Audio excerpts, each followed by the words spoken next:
তাহা ভাই মনে হয় এবার বিয়েটা কইরাই ফেলবে। তার বাপের ফোন দিয়ে সে নিজেই তার বিয়ের কথা বলে দিল, তাও সকলের সামনে লাইভে। তাহা ভাইয়ের মুখে বিয়ের কথা শুনে তার আব্বুর রিয়াকশন কি ছিল, চলো সেটাই দেখা যায়। বিয়ে করাই লাগবে আবার, দান শেষ।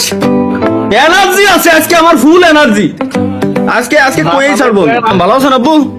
আলহামদুলিল্লাহ, আল্লাহ রাখে। এই তো আলহামদুলিল্লাহ। আমি আপনারা যেটা কই কসি ফয়েজের ছাওয়াল হয়েছে না হ্যাঁ, কতদিন আগে, ইলান দাদা ছাওয়াল জসিম বিয়ে হয়েছে না, হ্যাঁ, ওর কি ছাওয়াল মেয়ে হয়েছে নাকি? 2 বছরের মতো। 2 বছর। আপনার কি মন চায় না যে আপনি দাদা ডাক শুনবেন? আপনার কি আব্বু আল্লাহর কসম কাটে কত মন চায় না? বুঝতে তো পারবেন। আহা, চুল তো আপনার পেয়ে গেছে, বয়স তো বেড়ে গেছে। আমারও তো বয়স 25-26 বছর হয়ে গেছে। ওদিক দিয়ে ভয়েস বিয়ে শাদী করেও ছাল মেয়ে হয়ে গেছে। আমি এক লাইভ স্ট্রিম পর্যন্ত করতে পারতেছি না। পোলা বানায় কমেন্ট করে ফাটাই ফেলতে ভাই বিয়ে করবেন কবে, বিয়ে হয় না কেন? আমি বিয়ে শাদী করবো না।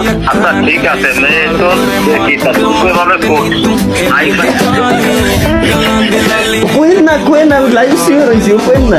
আপনি যেটা করবেন ওইটাই সঠিক। ঠিক আছে তাহলে রেখে দিলাম আব্বু। হাই হাই, আমাদের মায়ে দেখতেছে বলে কেমনি কি লাই এটা আসলে। আমিও বিয়ে করবো, আমার বউ হবে কেমনি কি ভাই?